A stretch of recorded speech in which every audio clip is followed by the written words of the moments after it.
പണമല്ലാതെയുള്ള സമ്മാനങ്ങളും കഴിഞ്ഞ ഒക്ടോബർ മുതൽ ആദായനികുതി വിധേയമാക്കിയിരുന്നു.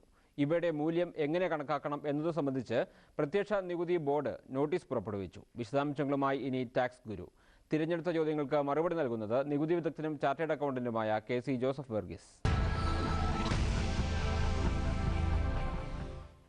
ആദായനികുതി വകുപ്പിൽ നിന്നും റീഫണ്ടുകൾ കിട്ടാത്തതിനെപ്പറ്റി ധാരാളം പരാതികളുണ്ട്.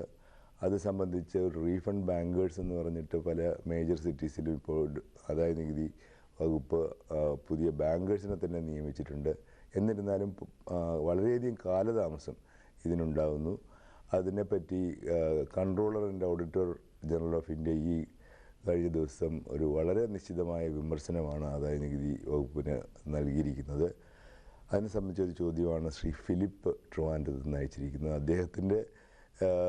അദ്ദേഹത്തിൻ്റെ ശമ്പളത്തിൽ നിന്നും പിടിച്ച TDS അദ്ദേഹത്തിൻ്റെ എംപ്ലോയർ കറക്റ്റായിട്ട് റിപ്പോർട്ട് ചെയ്തിട്ടില്ല. അതായത് പിടിച്ചു, ടാക്സ് ചിലപ്പോൾ അടച്ചു കാണും, പക്ഷേ TDS റിട്ടേൺ അപ്ലോഡ് ചെയ്തില്ലെങ്കിൽ, TDS ക്വാർട്ടർലി ആയിട്ട് അപ്ലോഡ് ചെയ്തില്ലെങ്കിൽ നമ്മുടെ പാൻ നമ്പറിൽ അതിന് ക്രെഡിറ്റ് കിട്ടില്ല.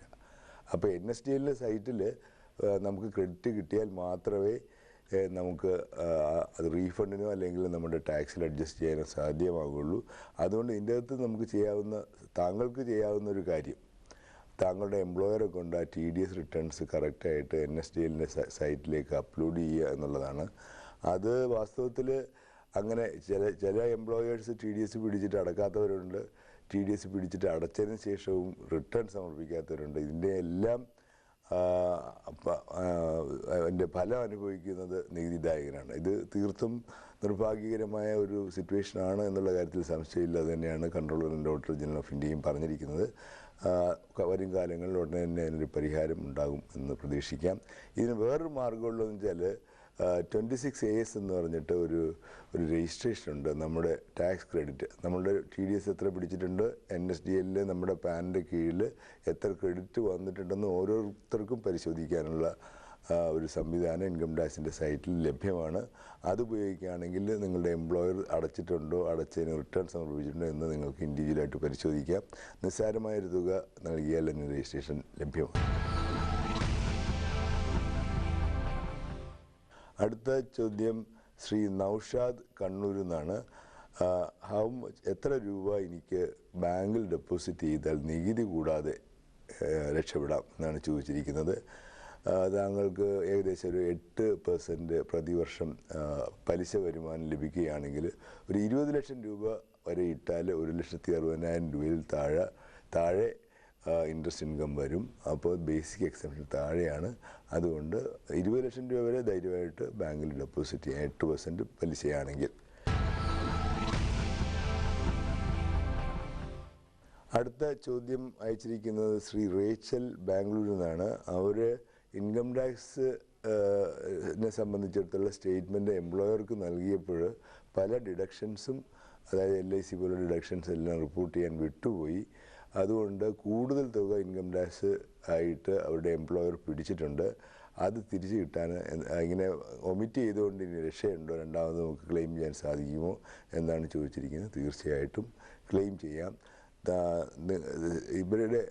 താങ്കളുടെ റിട്ടേൺ സമർപ്പിക്കുമ്പോൾ ഇതെല്ലാം കാണിച്ചുകൊണ്ട് താങ്കൾക്ക് ഈ LIC അങ്ങനെയുള്ള ഡിഡക്ഷൻസ് എല്ലാം ക്ലെയിം റിട്ടേൺ സമർപ്പിച്ച് റീഫണ്ട് മേടിക്കാനുള്ള സംവിധാനമുണ്ട്. അടുത്തത് ശ്രീ ബിജി ബഹ്റിനിൽ നിന്ന് ചോദിച്ചിരിക്കുന്നതാണ്. അദ്ദേഹം ഒരു ഗവൺമെൻറ് എംപ്ലോയി ആയിരുന്നു. 5 കൊല്ലത്തെ ലീവ് എടുത്ത് പുറത്തുപോയി വർക്ക് ചെയ്യുകയാണ്.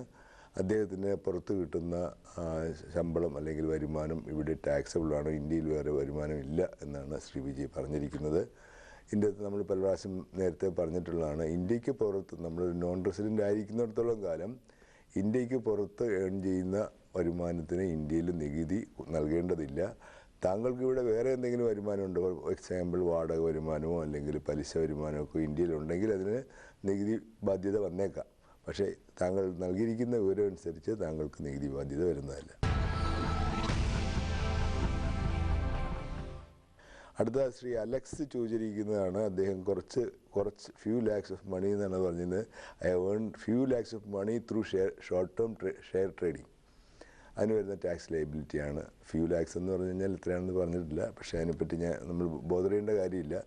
തീർച്ചയായിട്ടും ടാക്സ് ലയബിലിറ്റി ഉണ്ട്. അതിന് flat rate, short term capital gain ആണെങ്കിൽ അതിന് ഫ്ലാറ്റ് റേറ്റ് ഓഫ് 15%, 15% വെച്ച് നികുതി ബാധ്യത വരുന്നതാണ്. അടുത്തത് അൻസാർ കൊച്ചിയിൽ നിന്ന് ചോദിക്കുന്നതാണ്. അദ്ദേഹത്തിൻ്റെ കമ്പനി അദ്ദേഹത്തിൻ്റെ പെർഫോമൻസിനെ ആസ്പദമാക്കി ഒരു മാസത്തെ ശമ്പളം പെർഫോമൻസ് അലവൻസ് ആയിട്ട് നൽകുന്നുണ്ട്. അത് ടാക്സബിൾ ആണോ എന്നാണ് ചോദിച്ചിരിക്കുന്നത്. എംപ്ലോയർ എംപ്ലോയിക്ക് നൽകുന്ന എല്ലാവിധ അലവൻസുകളും എംപ്ലോയിയുടെ കയ്യിൽ ടാക്സബിൾ ആണ്. അപ്പോൾ പെർഫോമൻസ് അലവൻസ് എന്ന് പറയാം, ബോണസ് എന്ന് പറയാം, സ്പെഷ്യൽ അലവൻസ് എന്ന് പറയാം, ഇതെല്ലാം നമ്മുടെ എംപ്ലോയിയുടെ കയ്യിൽ ടാക്സബിൾ ആണ്. ചില അലവൻസുകൾക്ക്, ഫോർ എക്സാമ്പിൾ കൺവെയൻസ് അലവൻസിന് ചില എക്സംഷൻസ് ഉണ്ട്, ഹൗസ് റെൻ്റ് അലവൻസിന് എക്സംഷൻസ് ഉണ്ട്. പക്ഷേ ഇങ്ങനെയുള്ളൊരു പെർഫോമൻസ് അലവൻസിന് യാതൊരുവിധ എക്സംഷനും അവൈലബിൾ അല്ല. അടുത്തത് ശ്രീ സന്തോഷ് കൊല്ലത്ത് നിന്ന് അയച്ചിരിക്കുന്നതാണ്. അദ്ദേഹം ഒരു ഇൻഷുറൻസ് അഡ്വൈസറാണ് എന്നാണ്. അതിപ്പോൾ പുതിയൊരു പേരാണ്. സാധാരണ ഇതിലൊരു ഇൻഷുറൻസ് ഏജൻറ്റ് എന്നുള്ള അത് തന്നെയാണ് അവരുടെ ജോലി. അങ്ങനെയാണെങ്കിൽ അതിൽ ടാക്സ് പിടിച്ചിട്ടാണ് അദ്ദേഹത്തിന് വരുമാനം കിട്ടുന്നത് ഉണ്ടോ എന്നാണ് ചോദിച്ചിരിക്കുന്നത്. ഇതൊരു പ്രൊഫഷണൽ അല്ലെങ്കിൽ തൊഴിൽ എന്നുള്ള രീതിയിൽ എടുത്തു കഴിഞ്ഞാൽ താങ്കൾക്ക് ഈ വരുമാനം ഏൺ ചെയ്യാൻ വേണ്ടി വന്നിട്ടുള്ള ചിലവുകളെല്ലാം ക്ലെയിം ചെയ്യാനുള്ള അവകാശമുണ്ട്. കൃത്യമായിട്ടുള്ള കണക്കുകൾ സൂക്ഷിക്കുക, ആ കണക്കുകളെ ആധാരമാക്കി റിട്ടേൺ സമർപ്പിക്കുക. കൂടുതൽ പിടിച്ചിട്ടുണ്ടെങ്കിൽ താങ്കൾക്ക് തീർച്ചയായിട്ടും റീഫണ്ട് ലഭിക്കും. 2009 ഒക്ടോബർ 1 മുതൽ ഇൻ കൈൻഡ്, അതായത് ക്യാഷ് അല്ലാതെ നൽകുന്ന സമ്മാനങ്ങൾക്ക് നമ്മൾ സ്വീകരിക്കുന്നയാൾക്ക് നികുതി ബാധ്യത വരുന്നു എന്നൊരു അമെൻമെൻറ്റ് വന്നിട്ടുണ്ട്.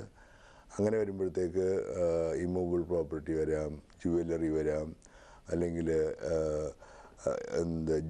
ആർക്കിയോളജിക്കൽ കളക്ഷൻസ് വരാം, പെയിൻറ്റിങ്സ് വരാം. ഇതെല്ലാം ഇൻ കൈൻഡായിട്ട് കൊടുക്കുന്ന ഗിഫ്റ്റുകളാണ്. അതിനെ സംബന്ധിച്ച് എങ്ങനെ വാല്യൂ ചെയ്യണം എന്നുള്ളതിനെപ്പറ്റി CBDT ഈ കഴിഞ്ഞ ആഴ്ച നോട്ടിഫിക്കേഷൻ പുറപ്പെടുവിച്ചിട്ടുണ്ട്. ഇമ്മൂവബിൾ പ്രോപ്പർട്ടി വാല്യൂ ചെയ്യുന്നതിന് നേരത്തെ തന്നെ നോംസ് ഉണ്ട്. അതുകൂടാതെ സെക്ഷൻ 56 പ്രകാരം ഇൻ കൈൻഡായിട്ട് ഗിഫ്റ്റ് കിട്ടുമ്പോൾ ആ കിട്ടുന്ന ഗിഫ്റ്റ് എങ്ങനെ വാല്യൂ ചെയ്യണം എന്നുള്ളതിനെ പറ്റി കൂടെ ഗൈഡ് ലൈൻസ് ഇഷ്യൂ ചെയ്തിട്ടുണ്ട്.